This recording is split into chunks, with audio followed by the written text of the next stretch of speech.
welcome this episode, Prophecy for the Last Hour. My name is Liz McGee, and I am continuing on a topic, flat earth, spinning ball, the cosmology of the heavens and the earth. What are our texts? What is the Bible telling us? What can we know? So is that my jumping off point? Last week, I suggest people prerequisite listen to my last two videos where I have been talking about the cosmology, but I have been trying to lead people into a higher understanding. Let's get the master's degree level of understanding here. Let's get out of having a carnal mind. I suppose it would be very shocking to a lot of people, and I put myself in that category before I discovered the concept of parts and the Sud level understandings, how our texts are encrypted with much deeper level understandings. And the deeper you go, the more truth you get.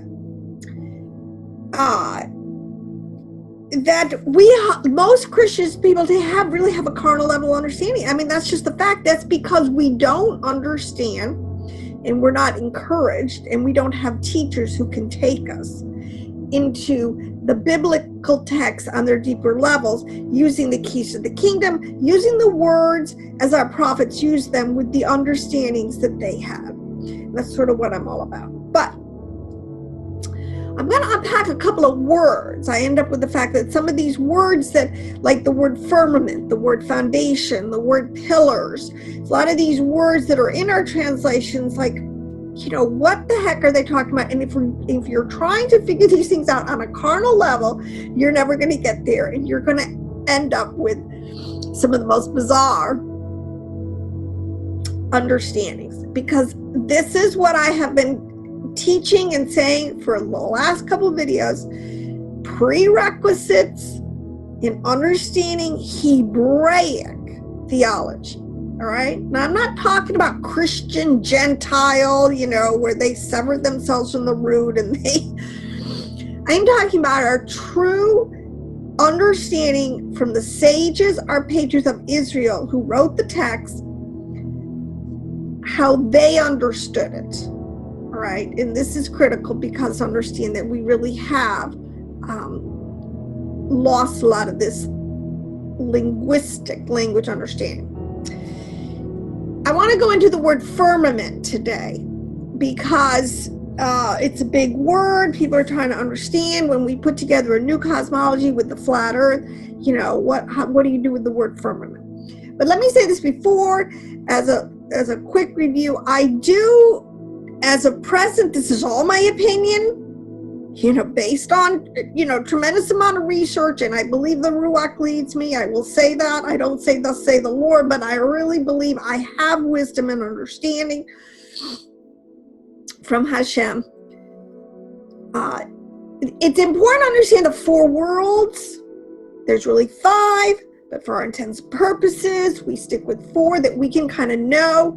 This is in our text. This is, if you were a young Jewish kid and went to, shul to learn, you would learn these things. All right. This is the problem with the separation between Ephraim and Judah. We don't learn the way they learn, and we're beginning to. Hebrew roots is all about beginning to wrap our mind around it again. But unfortunately, too many Ephraimite teachers today are still so anti-Semitic. There's a lot of things they won't touch to their own hurt, whatever. The four worlds. There is a world of Asiyah. There is a world of physicality. When the Bible talks about the word earth, it is usually referring it to in this huge concept of everything that is in physicality. All right, be it the stars in heaven, to, people and birds in heaven, coming down to people on the ground, to fish in the sea. Nobody's denying that there's not a real physical world that's very populated and actually spans a lot of this dimensional understanding. how do I gotta try. It's very hard. There's so much information. I'm trying to go slow, take deep breaths, finish out a subject matter. The world of physicality is what our texts, to a certain extent, are describing to us. That's the parts, that's the first level of understanding. But always couched in that, where did Yeshua go? He ascended into the heavens. So what does that mean? All right, he didn't go to a planet, to a planetary star system. He left. For all intents and purposes, he doesn't leave because Yeshua, okay, let me put this, Yahweh, Baba, he can go anywhere he wants, into any depth or region, and, nothing holds him back. But for all intents and purposes, what he was trying to tell us, even in a resurrected state, where he did have a new body, in a resurrected body, he, quote unquote, ascended into the heavens. They saw him go. Because I want to unflush the words like firmament. I'm talking about earth now, but I want to get into things like clouds, whirlwind, the storm cloud. What are they talking about when they use these words, the prophets? All right. Oh my goodness. After you get out of this world of physicality, you get immediately into a world what is called Yetzirah. All right. It is a real world. And this is the thing. This is where the faith jump goes to people. This is the first jump you have to make. Not everything is visible to the eyes. All right. The world of Yetzirah is the first faith jump that people make when they realize, yes, there is Yahweh Elohim. And even though my physical eyes, I can't see him, he is as real as, the hand that's before my face. This is the first faith leap. And you have to have that faith leap bridge. You have to be able to go there in your mind without a lot of argumentation. I mean, that's what it was, just take it by faith. Because, and if you can't do that, then you have a carnal mind. All right, so back to my point, that's what I want to say. This is the foundational concept and understanding. You have to be able to believe your texts are telling you truths, are taking you into deeper dimensional, and they really are spatial, geographic. They're understandings of what we can know about Elohim. And if you cannot believe that he can exist outside of your space and time, whatever, then I can't help you. All right.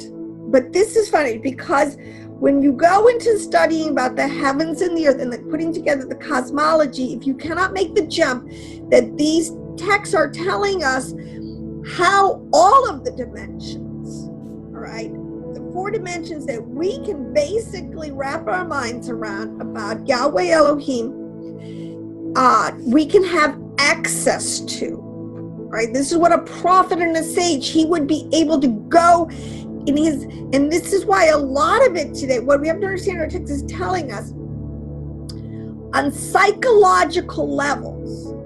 Now, I don't believe personally that Isaiah, and I'm going to try to show this from the text, went initially until he was, or even Yeshua, until he was ascended into that other dimension, assumed, consumed. He was enveloped, body, soul, and spirit, all of his entities. He left this world of physicality, and he really did go into totally reside and hide himself, basically. He's hiding his physicality from people.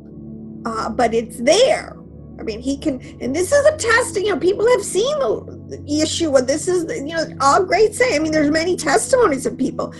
After the resurrection, many people saw him. He, of his own, allowed them to see him in his physicality for short periods of time, and boom, then he's complete control of all this.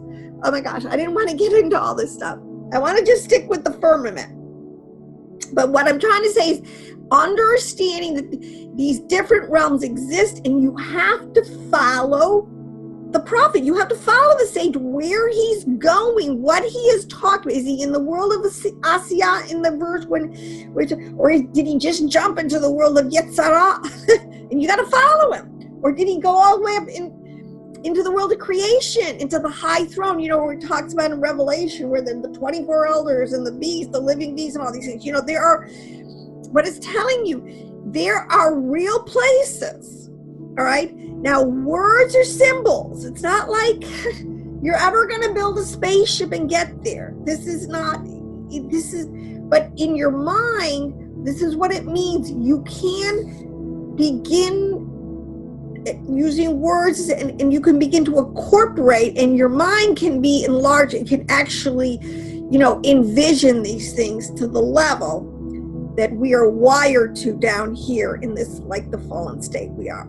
Now, just tell you a little side, the sages will tell you that only Moshe Rabbeinu was the only one who actually had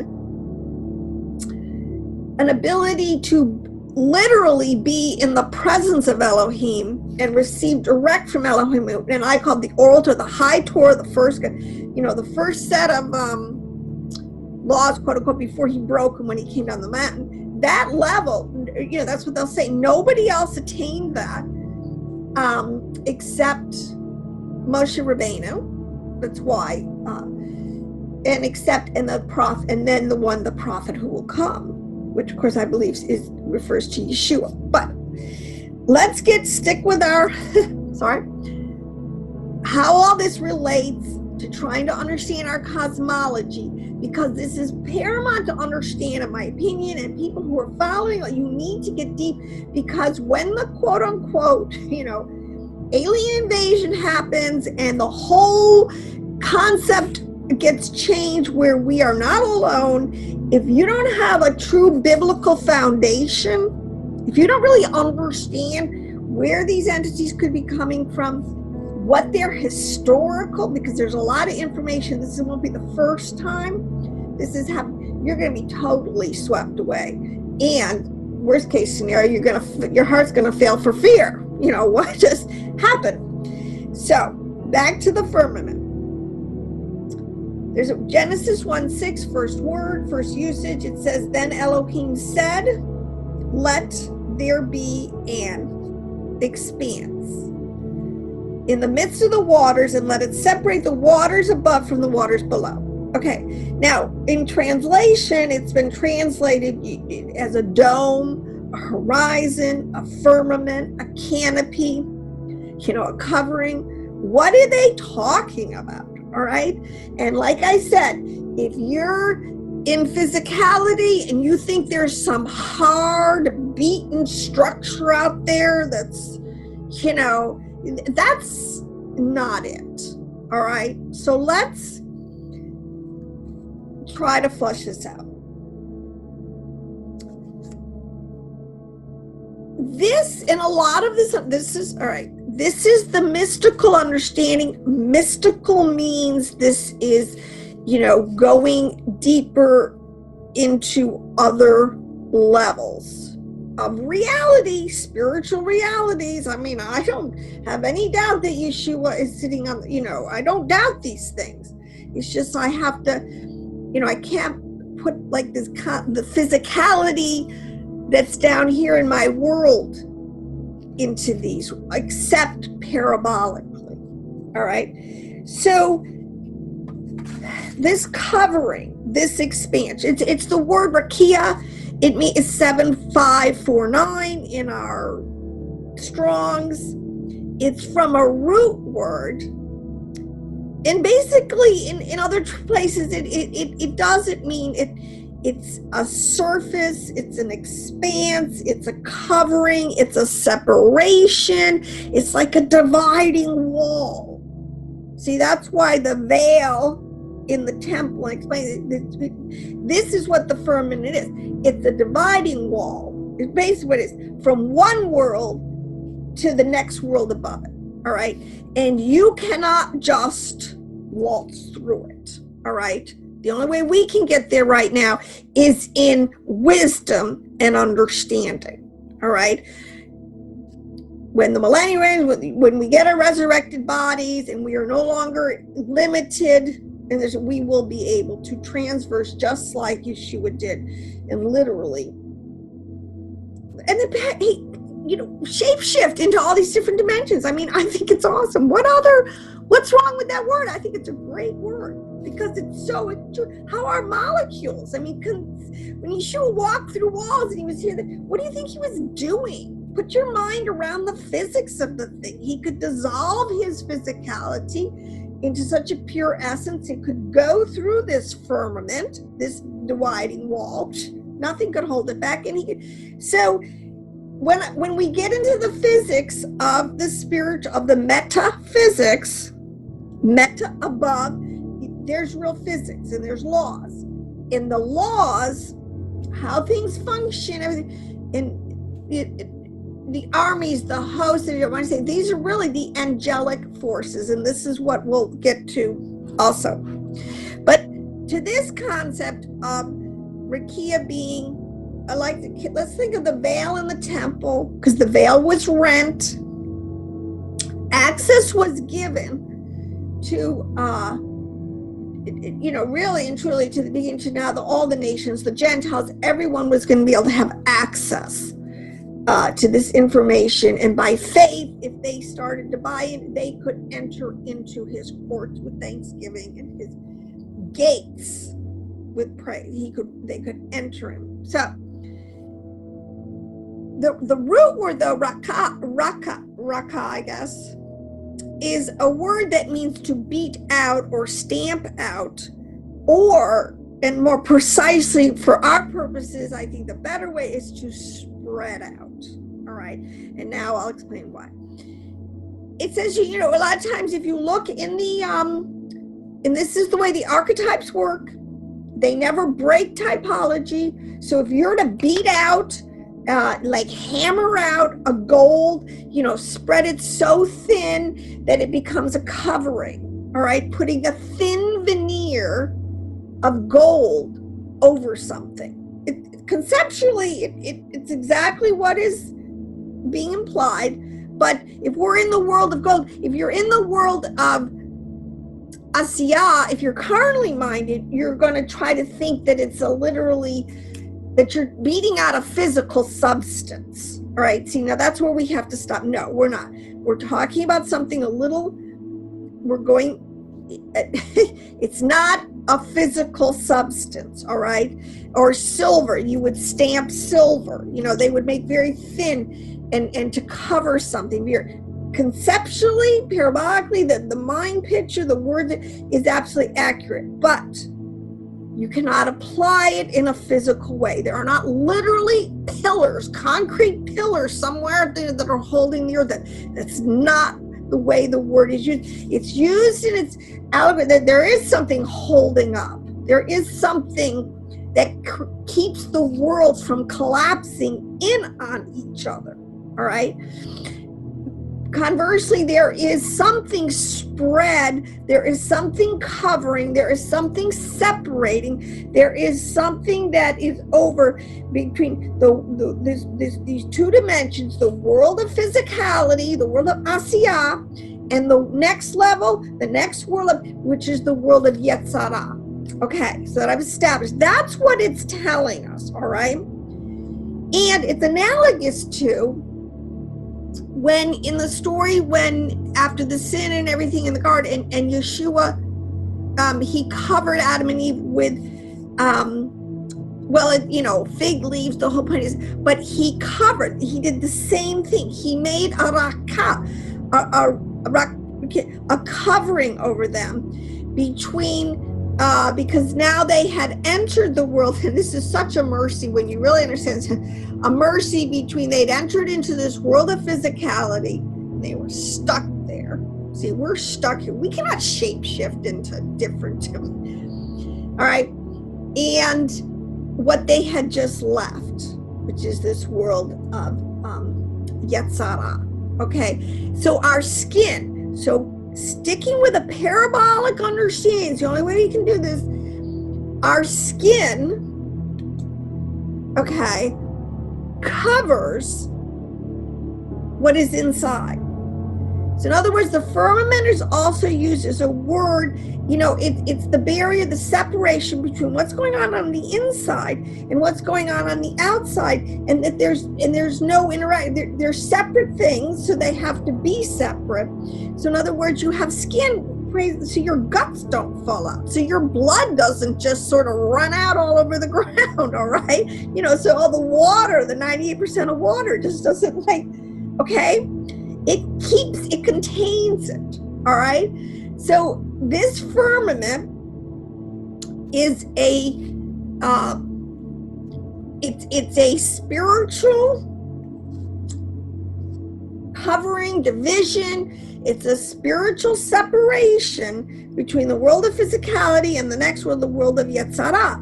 But just like our skin, and this keeps us, everything that's going on inside my brain and my heart and my liver and all the stuff that's inside of me from spilling out into the world of, physicality. So it's a good thing. So this is what he did with Adam and Eve too, literally, so skin is a great analogy for what it means to spread out. So as big as my skin, literally, this just came to mind. This is why it says it's, in talking about the Sefer, and this is talking about, again, the tree of life has a concept you have to understand, relates to the 10 Sephiroth, but, there's 10, not 9, there's 10, not 11. It has boundaries. It's exactly what it is. My skin, I don't have excess skin, all right? So my skin from my top of my head, under my head, my scalp skin, all the way down to the feet of my skin, to my, my extremities, it just covers everything that I have. There's no extra skin. All right. I can't I suppose, you get old and it gets a little floppy and, but for all intents and purposes, it's a very tightly fitting, and it just covers what it's supposed to cover. There isn't so in other words, to the heavens and the earth. And so I'll explain, because what is going on with this firmament is it is separating the earth, the physicality, and we first the body, from the inside of me, or from the heavens, which is the soul, which is the whole world of Yetzirah. All right. So it keeps those two dimensions separate from each other for all intents and purposes. And this is a good thing. All right. So in order for us to understand now what's going on in this world of Yetzirah, the next dimension, which I refer is kind of like the astral soul, the whole, our emotions, a lot of our mind, our thoughts, our will, our soul processes, the brain, our imagination. I mean, there's so many things, this whole world. All right. And it is biblically called the heavens. All right.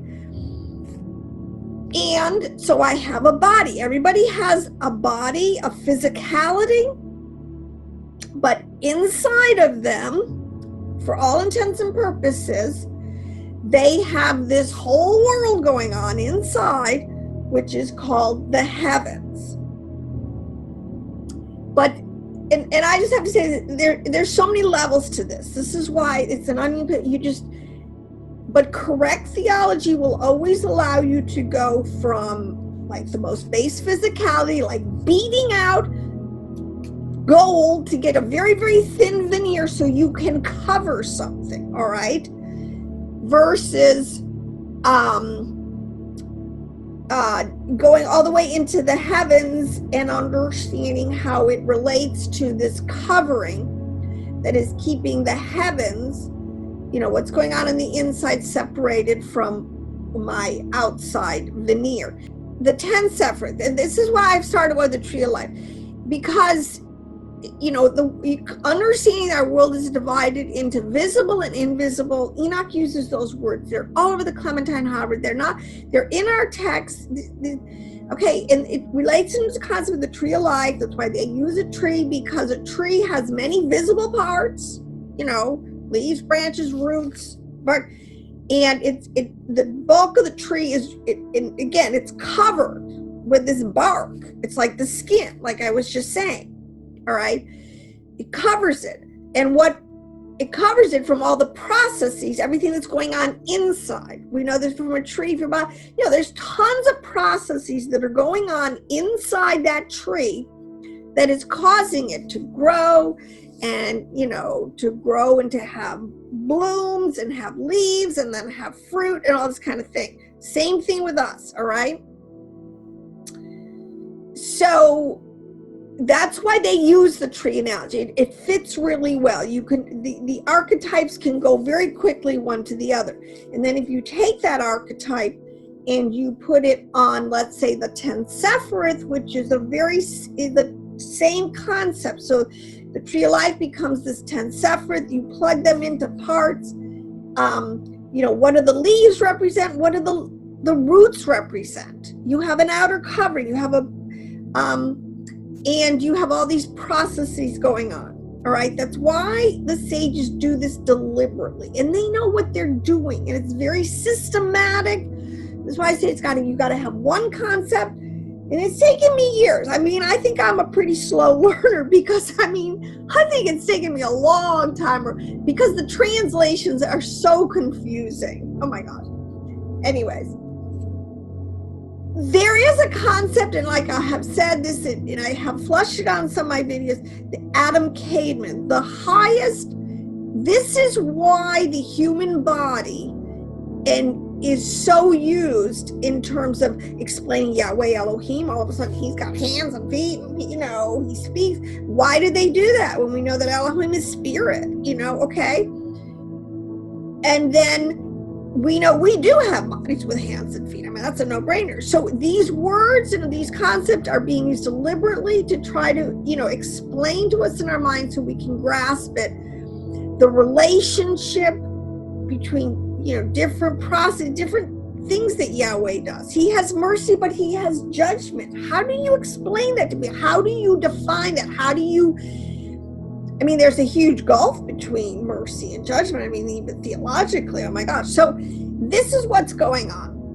All right. So to me, just bite it and buy into it. And that's the way our text is written. And that is what the sages have done. And don't let anybody now keep telling you that, this is in the Zohar, this is in the Kabbalah, this deep mystical understanding. I just say, grow up. All right.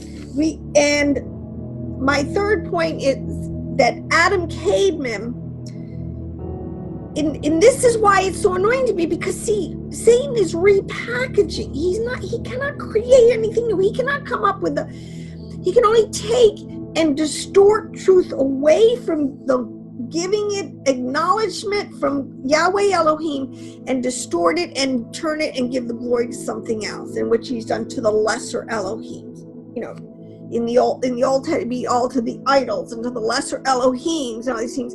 Today it's just, we just have a buy into a system that just doesn't, at best Yahweh is a force, at worst it doesn't even exist. All right, it's all a figment of our imagination. All right, so let's keep going here. The heavens, let there be an expanse in the midst of the waters, and let it separate the waters above from the waters below. All right, let me go into this. This is foundational, I said, in understanding that the tree of life, there's all these category classifications. So you have, I was telling you last week, the top three: wisdom, Chokmah, and Bina. No, Keter, Chokmah, and Bina, these concepts, higher wisdom. These are, all right, and then you come down, and there's this little kind of constellation of the lower 6 Sephiroth, all right? This is called theologically in the Hebrew, in the Kabbalistic understanding of Zer Anpin. Okay, what it's saying, and if we knew this, we could decode a lot of these hieroglyphics that we're seeing, because you see a lot of little images of like a little circle and then all these planet star bodies or something that are circulating it. This is what I was saying last week.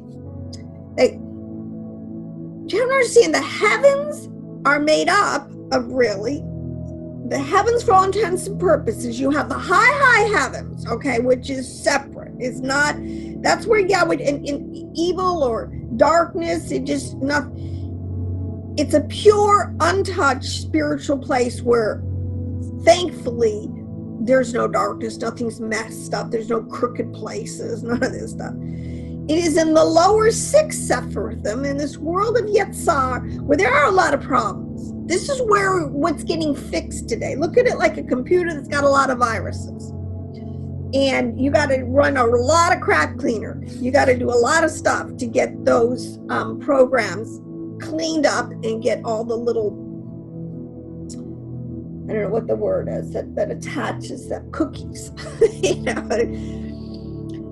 So, but the heavens, for the intents and purposes of the world of Yetzirah, there's many levels in it. See, this is made up of 6 Sephirothic understandings that come together.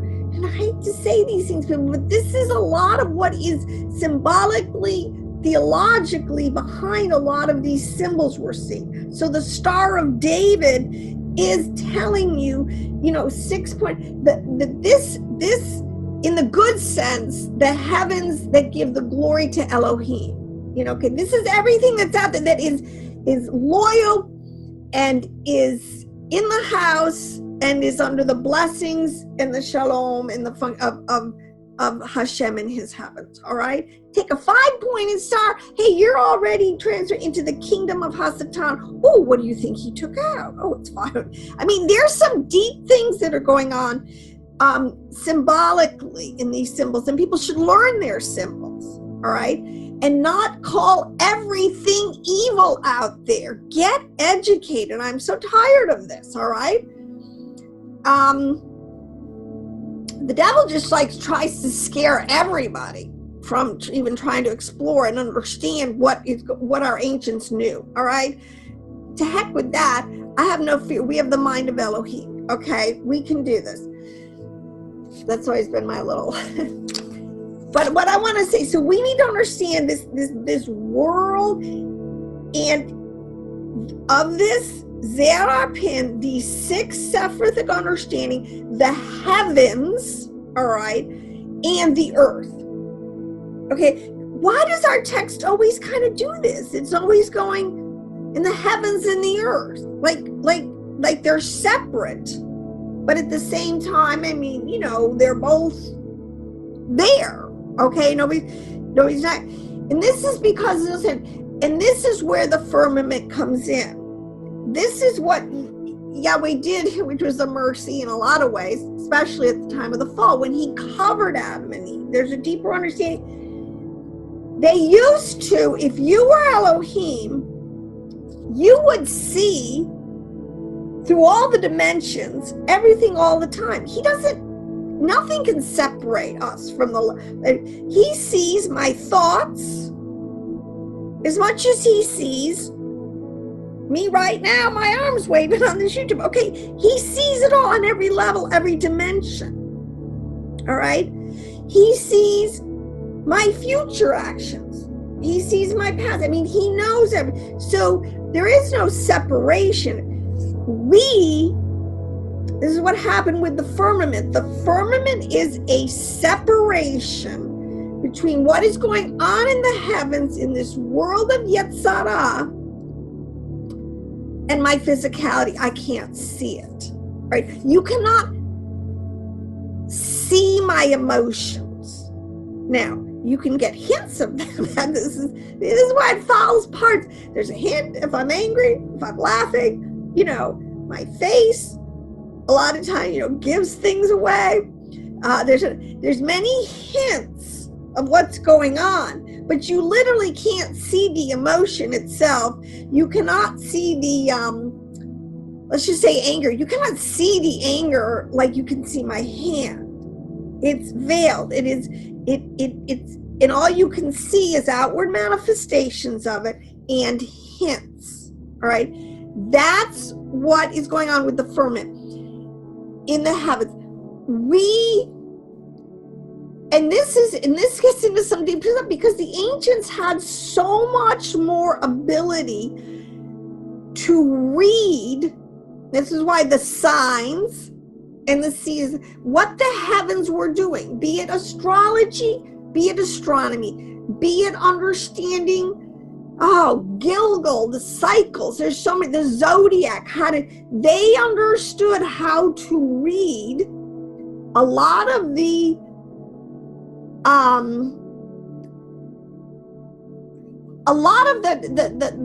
the very close to the surface manifestations at levels that we can only dream of. So much has been lost, all right? And it's like this, it's like, okay, so if you're pregnant, the woman, and all of a sudden when the baby's fully formed and stuff, and the baby's really big and really starts pressing on that firmament, okay, that baby is pressing on your skin. It's like covered there's no more room in the womb for that thing. It's got to get out because it's getting too big. This is all part. But when the baby kicks its foot or, an elbow, and it's so exciting, because literally, that's the point. You said, oh, honey, put your hand on my stomach, or you can actually see his elbow pressing through the firmament. Okay. These are concepts. This is telling us stuff that is so close to the surface of either one presses, and you can get a lot of, this is what it means, forms, impressions, a lot of these things. This is what it's, but you still, for all intents and purposes, you can't see that baby unless you got an x-ray, unless you've got, this is the point, unless you've got some, otherworldly extensions of abilities to do this stuff, all right? You cannot see it, but it's there. That baby, is kicking, and you can see the elbow, and you can feel all these things. So this is a lot of how it's explained. When we can hear things about it, we hear, or we see, we're not really seeing literally, because the text would tell us, if anybody really saw Elohim, our eyeballs would blow out, and even our minds we can't comprehend this. But oh boy, there's so much here deepness. I'm getting myself lost. I hope I'm not getting you too lost. But this concept of the firmament is the separation as an expanse that was put over all of the heavens, all right? You cannot reduce it down to a beaten out, some kind of structure that's out there. Now, let me say this, but there are gates. So if you go into the verses, it'll immediately tell you there are ways to get through from one dimension to the other. And that's why, Yeshua is called a gate. All right, because by faith in him, and this is the way the process, he can take our mind. You can become from thinking totally carnal, and you can become a spiritually minded man, and you can all of a sudden, he will open up to you now by faith, because there's physics involved. All right, you can't break these laws. They work. They don't make exceptions. All right, if I put my hand on that stove, it's gonna burn me. There's no exception per se. All right, saint or sinner alike. But this is how you do. There are gates. So faith, and the gates they talk about, in a lot of ways, our eyes, our ears, our mouth. And what they're telling us is there are ways. So what you hear, faith comes by hearing. Hearing is a gate. When I'm talking to you, if I'm talking to you and all of a sudden, your mind is getting it, and And by faith, you say, well, maybe that's interesting, maybe. And then all of a sudden, the concepts and the words, and the more you give over into this world of faith, the more the Ruach can come immediately, this is it, and put it together for you and help you get, I don't know how to explain this right, but these are real things. The eyes, this is why, and these are just, you have to look at, this is what the rabbis have said, that they're gates to the other world. So by seeing, we hear the word, we see, it says the heavens declare the glory of Elohim. When we see the heavens, and all of creation, most people this might make the leap into like, there has to be a designer. This stuff doesn't just poof out of nowhere. This is to have the mind of Christ, means that you get it, you understand. Yes, there is a watchmaker. None of this stuff. This is when an intelligent, but a beast, like an animal, can't make that leap. All right? Okay, oh my gosh, I'm never going to get anywhere. There's just, so sorry.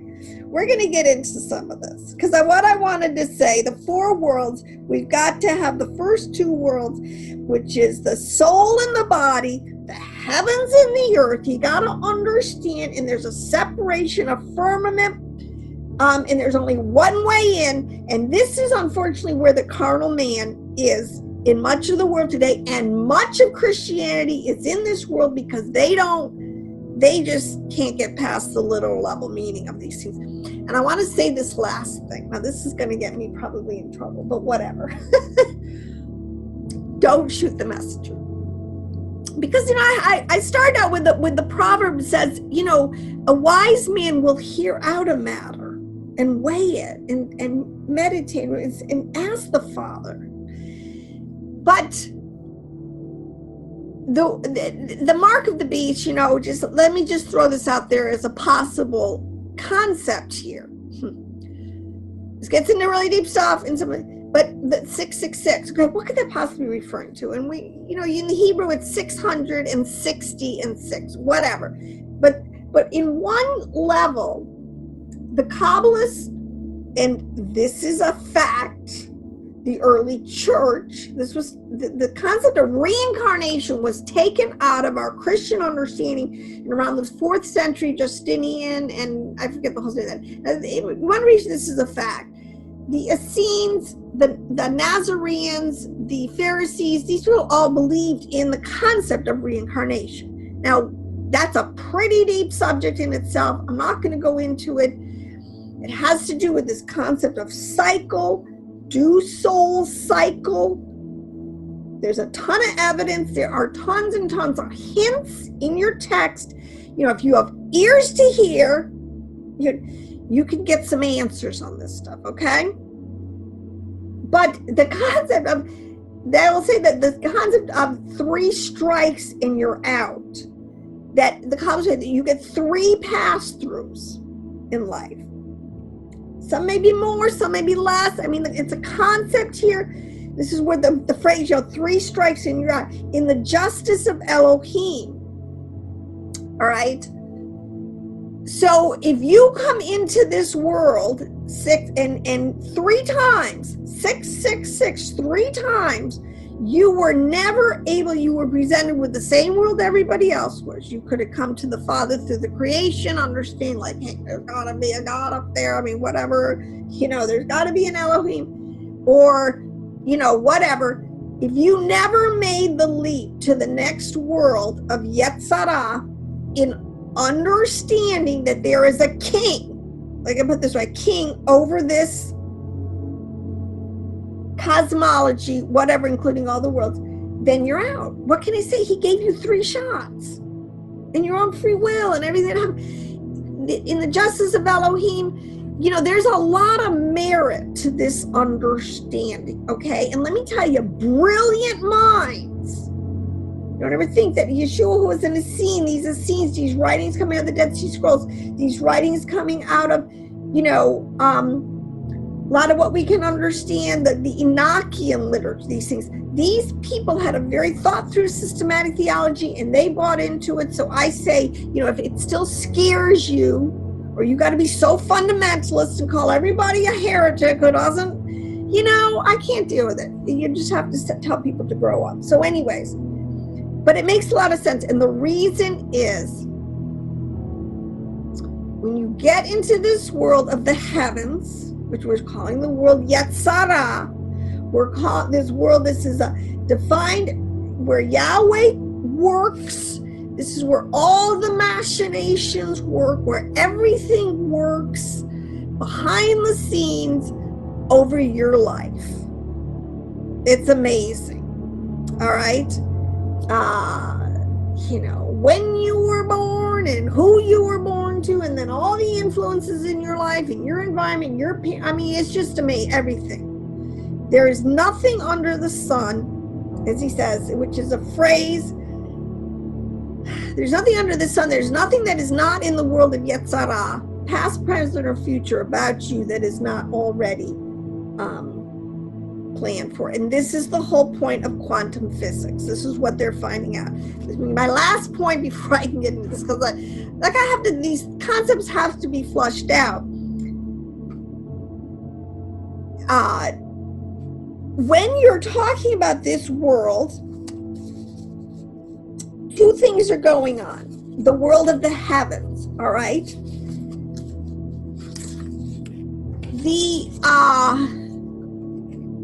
All right, I lose my train of thought for 1 second, but it's coming. These are referred to, okay, so you have Yod-Heh, Vav-Heh. People will tell you, this is all in the literature, that the third letter, Yod-Heh, Vav-Heh. Yod and Hey represent the upper world, like I told you, this world of creation. Chokmah and Bina are our heavenly mother, our heavenly father, which are not real. There's not a real guy up there. These are theological concepts, a dualistic binary sense. Our heavenly mother and heavenly father. But when Vav, Yod-Heh, Vav is a word, it's sort of a shortened code word that will include these 6 Sephirithic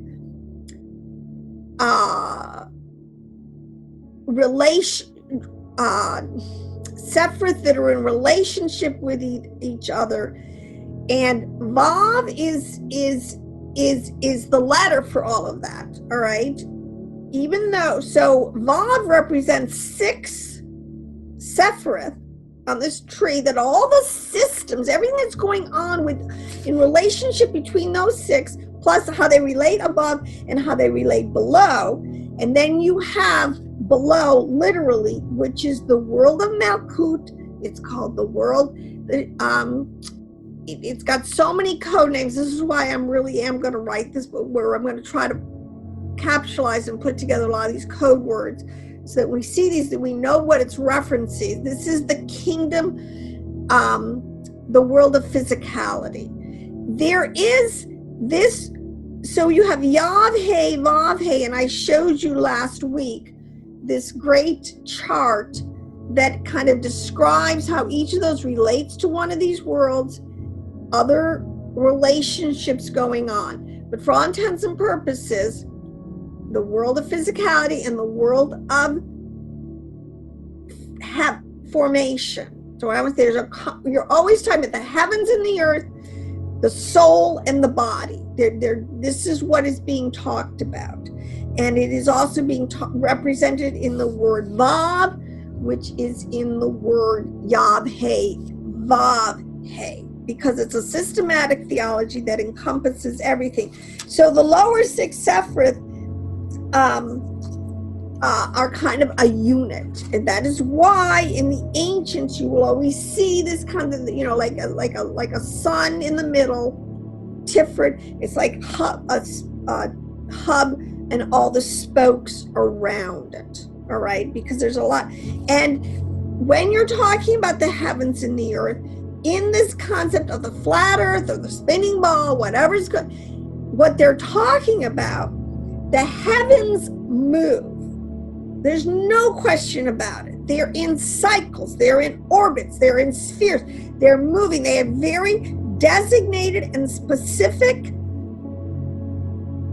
orbits that they do, and they go up and they go down. There's so much packed in there. And what we can study in the heavens physically, this is really going on, and it's a very prescribed, ordained, they don't change in their, and so that is what is going on. All right. Now, what the text is telling us, they pull out of that, they say, okay, the sun is the center. So in other words, the planet, Earth is not a planet. And of course, there's no word planet in the text. It's not really that at all. They're talking about spheres of influence. So they're really in the zodiac. They're really understanding the 12 houses, the movement of the heavens over the earth. So the earth does not move, but I have to keep qualifying everything. It isn't that it doesn't move. Its movement is so slow and so sluggish. The energy is so dense. This is what modern physics will tell you. You look inside a table. There's neutrons like they're like they're moving. They're bouncing off of each other, but they're in such slow motion that doesn't look like the thing moves in relation to something that is moving. All right, light travels way crazy fast. Okay, sound travels way crazy fast. Okay, because relational things are going on in the heavens that need rapidity. They have to move it so fast. So in other words, when I say a prayer, help, and I need help now, and I'm going to get it. The Father is not going to take a year to get that help to me. Now I know that but the point is, there is the ability for absolute rapid fulfillment, or rapid transfer, or rapid whatever has to happen. All right, but so these are all kind of concepts, but the moon is another player in this heavens. You have this whole kind of the relationship, the moon and the sun, and then all of the luminaries. But there's key planets. There are key, and like I said, planets is bad. There are key, I don't think I have a correct word. Luminaries would be the best one. Key luminaries that are very close to the sun, that they all have a relationship with each other that is mathematical and is physical. There are how do you explain? They're in such tight relationship with each other. And also there's a whole concept here when you talk about an orbit. This is why a lot of these words, you have to take these words into a pictographic theology to really unwrap them. So if the sun has an orbit and you were to diagram it, yes, you're going to put a little ball, point in the center, and you're going to draw a circle around it. Okay, so that's its orbit. But what is even deeper is telling you that there are literally, the sun emits an energy force, a light, a power, and its sphere of influence is as far as its boundary can go. So in other words, this is what it's trying to say, that even though there is a core to the sun, whatever its gas, whatever its properties are made of, the light that it emanates, the energy, whatever else is in its compositions that it emanates out from its center to its radius, whatever, that is all part of it. And so when they're diagramming all these luminaries in relationship to the sun, and there's so much overlap, there's so much, and as they move, because they're all moving, there's so much connection, there's so much, I guess what would be the word, there's so much combination and release that is going on in all of them. It's crazy. I mean, how can our mind figure it out? I mean, I'm not a scientist. I can get the surface level theological meaning of what they're trying to say, but I'm not going to unpack the formulas. But this is real. All right. So our words are telling us really much more about relationship, much more about geography in the sense of geography defining relationships. When something is near or far, I told you this biblically. It doesn't always mean near and far. I mean, in terms of distance, it means in processes, that are similar or dissimilar. So something that is very similar to each other. When we were made in the image of Elohim, male and female, there are some very similar things you can wrap your mind around that are going on in the way our body operates in this, and the way the heavens are operating, in the way that Elohim ultimately is interfacing. This stuff is all relational. And so, but flip side, there's a lot of things that are very far. That's why sin is very far. There's a lot of things that I can do that are very far from him.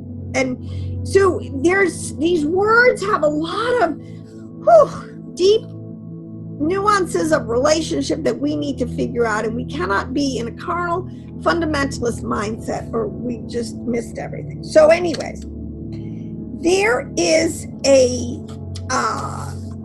so I was going to say, I think Tycho Brahe, who was like a 16th century, is this, the ancients always understood that the earth, not in the sense of being flat, in the sense of that they're trying to say that it is a stationary, it moves so slow, its molecules are just so slowed down that things, let me put it this way, they slow down long enough so that you can see them. Isn't that a good thing? I mean, this is the thing, our mind, oh my gosh, if you saw my brain or this, how fast thoughts come in and out. I mean, it's crazy, right? But at the same time, my head really, you could see it. It's so dense. They're all contained. The body is so slow for all intents and purposes compared to how quickly these other dimensions of our emotions. I mean, how quickly can your emotions change? I mean, you can be sad one minute and boom, happy the next, just like that. All right. My body, I physically could never run that fast in a million years. All right. It's the point. The earth is stationary, unmovable, and fixed in a sense that it is just this place of manifestation of physicality where everything that the heavens are doing, to bring this thing down into a place of manifesting. By the time it manifests, it's pretty slowed down and dense. So that in a lot of ways, from Elohim, we can enjoy it. Seriously, how are you going to enjoy eating, 60 miles an hour? Or you can't. You got to slow down. That's what, enjoy. See the beauty. Meditate upon it. Enjoy.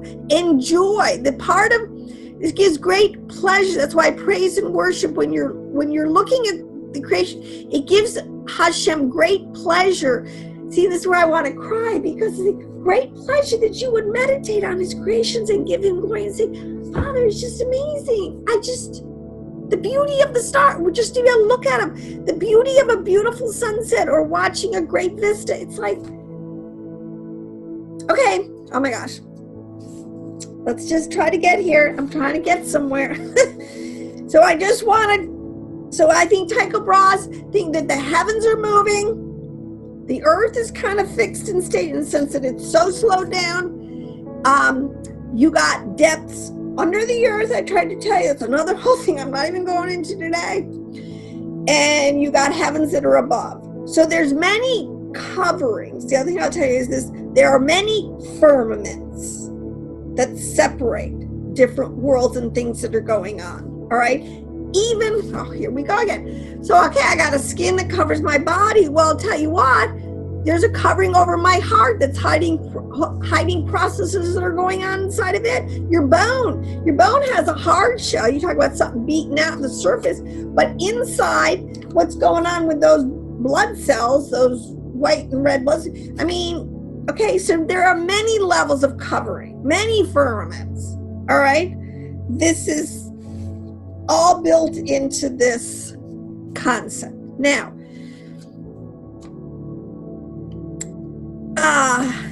so what I wanted to say now is that the way it works too, all right, so I'm trying to make world of Asiyah, the world of Yetzirah, the heavens and the earth, their relationship, what's going on, 6 and 1. So really, I told you there's 3 above in the decade, in the 10, 3. Plus 6 is 9, plus 1, which is this world of physicality. You come up with 10. All right. This is part of how the math and the relationships work. But another little very interesting, Kabbalistic understanding here that you have to wrap your mind around is the universe is actually really at the same time, it's so crazy, is holographic. All right. And what this means, and this is why I always like to have, and I don't have it with me right here, these little balls, or the stacking dolls, or they call the stacking block, where you put one thing fits right inside another thing, fits inside another thing, and fits inside another. And this is like I have this thing with the worlds, all right? So the little yellow ball fits, you cover it with another covering, and in everything that's going on inside there is a whole dimension. You cover that, you put the next group to inside the other thing. So this concept that the worlds are one inside the other, this is extremely Kabbalistic. This is extremely true of how things work. All right, and because really and truly, that's what it means when you make a crooked place. I mean, if you got to go really fast. The best way to get from A to Z is to have a straight line, beeline it. All right. If you gotta, oh my gosh, stop, slow down, go to a right corner, go to a maze. This is the point. Satan tries to put this whole thing in a big maze, which is the way I feel like I've been in this, trying to get to the other side in understanding. All right, because he's made so many, oh my gosh, little, sub mazes that you get lost in that end up going nowhere. All right, this is what he does. This is how, that's another whole parabolic understanding you can have, or a link. But for all intents and purposes, this is very important to understand about the universe, the hologram, that every piece contains something of every other piece inside itself. That's always true. All right, so they know this even in our cells. Every cell in my body has the same DNA as every other cell. All right, there's a certain amount of code that's inherent in every single cell. Every single fragment, no matter how small, and how many subdivisions are in between it. And the resulting particles always contain a complete set of the whole. So in other words, every subparticle contains a complete set of the whole. So that's why you can clone a human being from one cell, because there is that. They all have the nut, they call it, the core building blocks to make that thing again. All right. Consequently, and this is really important, and this is why. And I just want to say that because a lot of times if you get into the rabbis and the sages, and sometimes the Bible seems contradictory or paradoxical, but it's not really.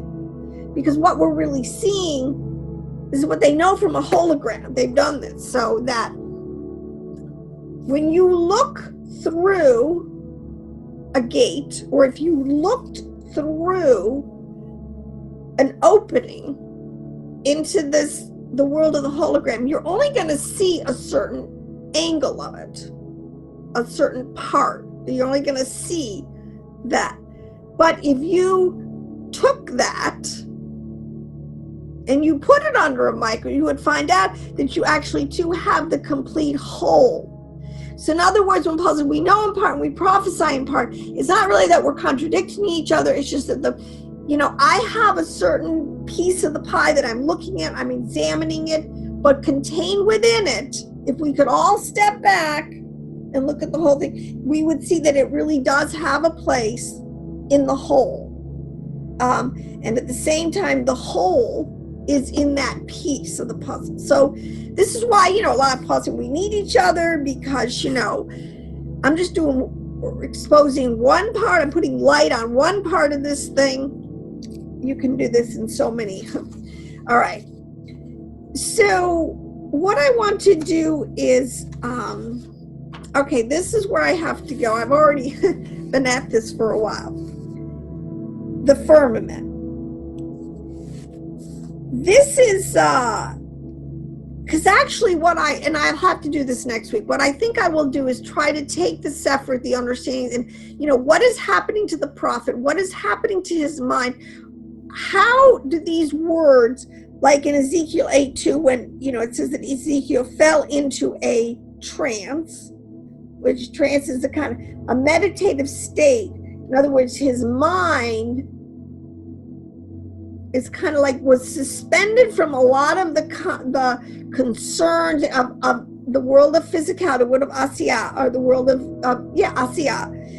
And he was able to travel to other dimensions. Like, how does that work? And how does the language, this is what it's telling us. All right. So I'm going to have to say that for next week. My last point that I want to make, in the world of the heavens, all right, in these 6 Sephirithic, a sun in the center, and the constellations, the luminaries. The reason they use the planets,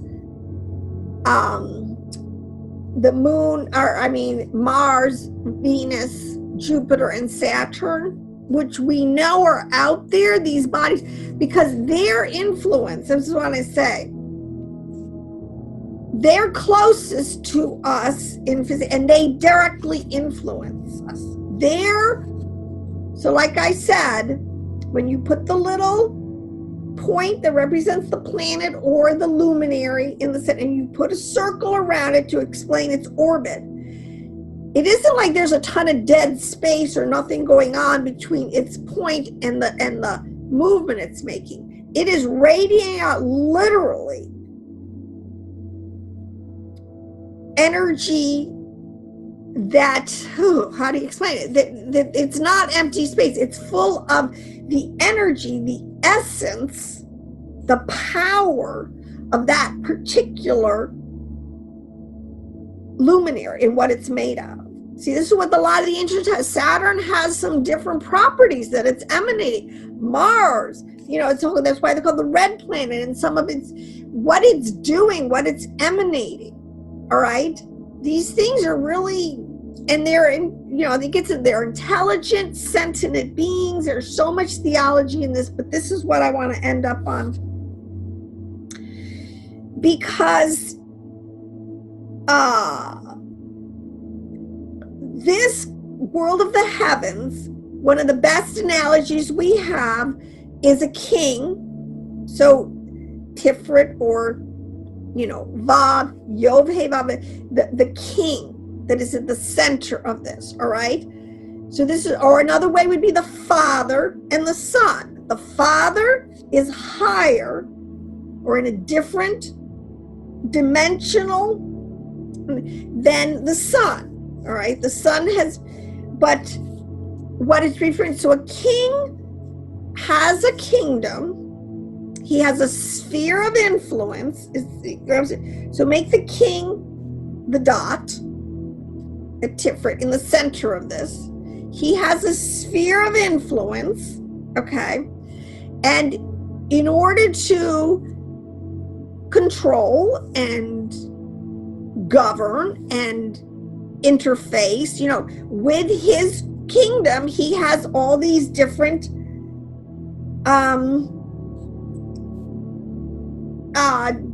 generals and you know, I think one of the best ones is the book of Esther in the very beginning chapter, and it talks about, I think it's King Darius and all the satraps, and there's all these words, his whole entourage of administrators and, you know, captains of his army that administer with him, that he gives authority to, his delegated representatives that have authority. That's what these luminaries, these other sephriths and these other quote unquote planets, they have roles, they have authority, they have a jurisdiction, they have a job to do, and they've been given the power to execute it, but technically always under the direction of the king. That's why a lot of the language is used.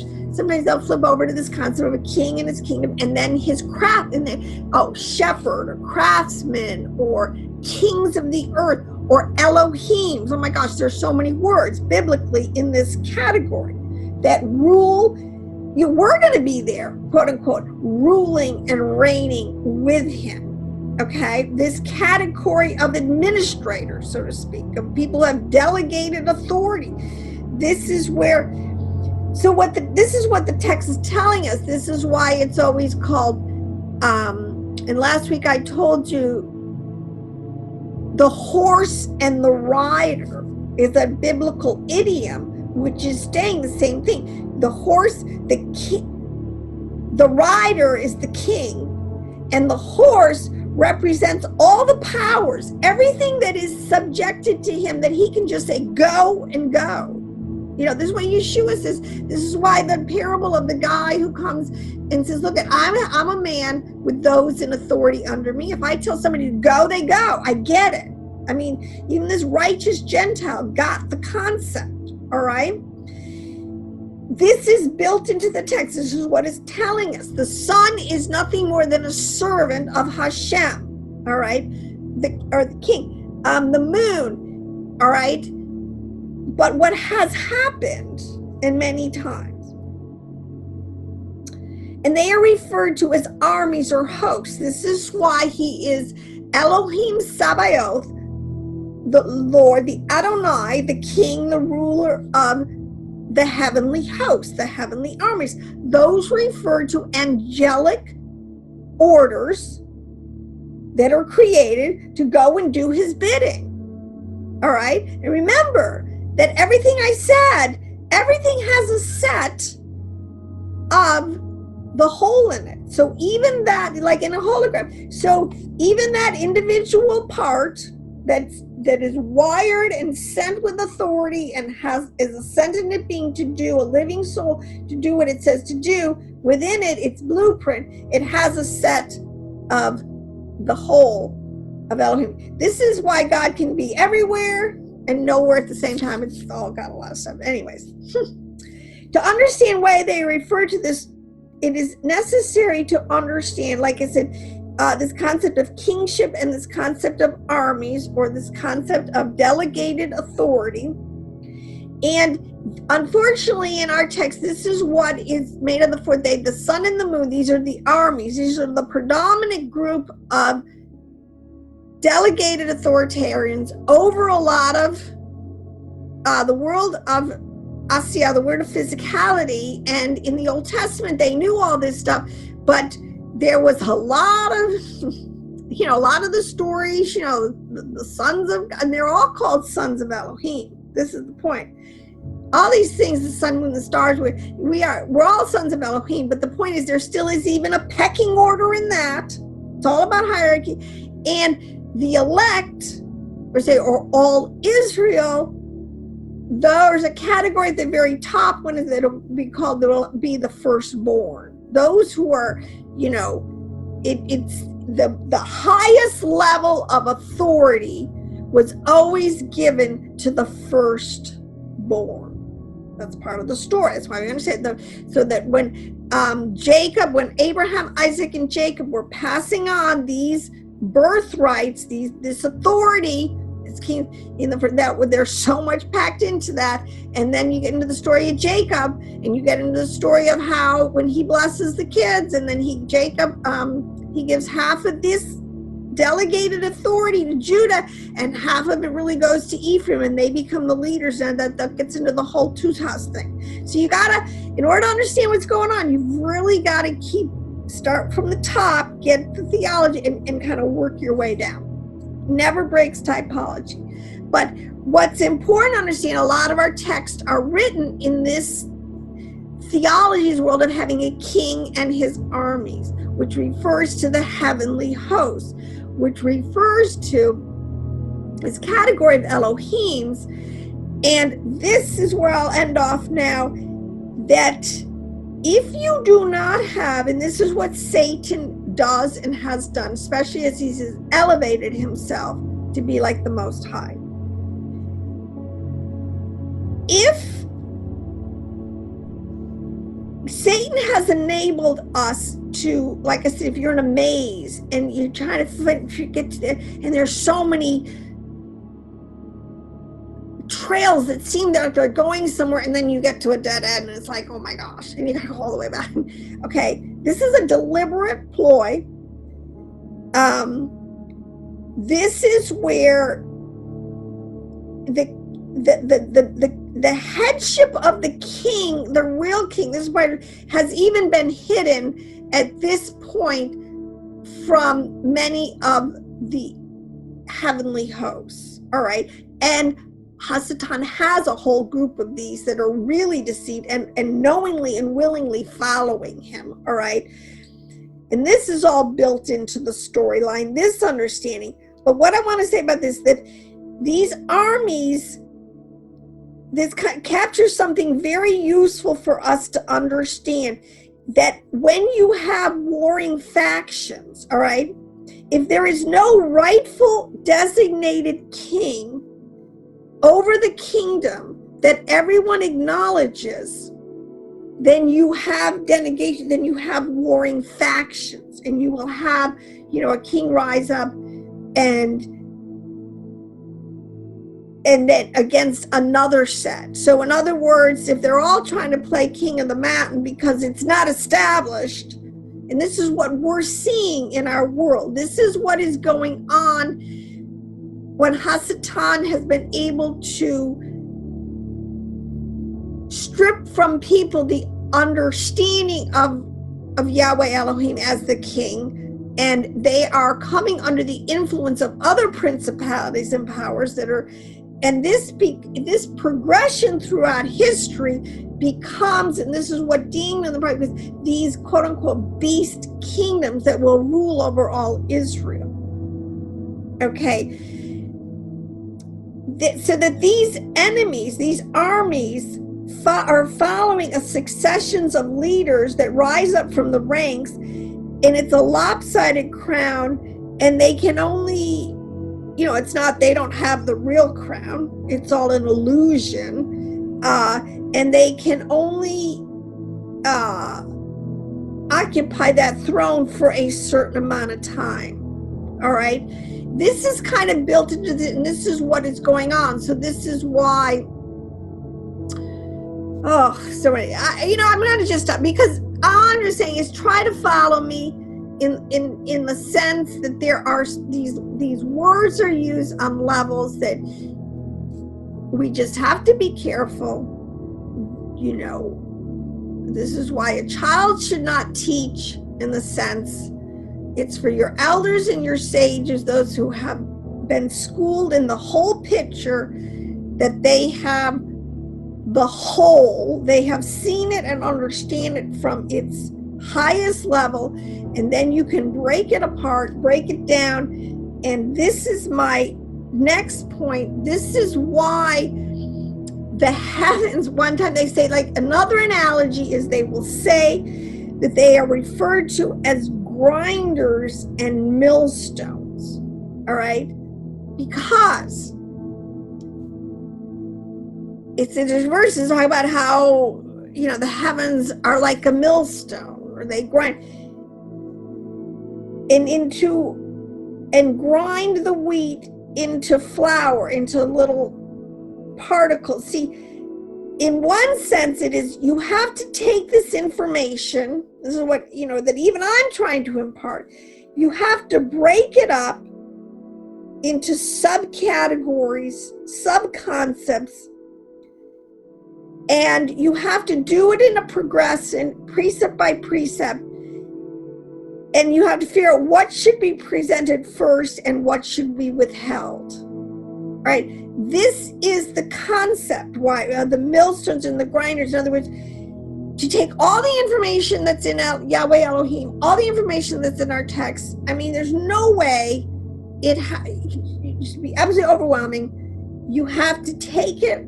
This is what theology is. This is perfect. You have to break it down. You have to grind it into all of its little particles, and then you have to present each one, one precept upon another precept, upon, so that you can build this thing.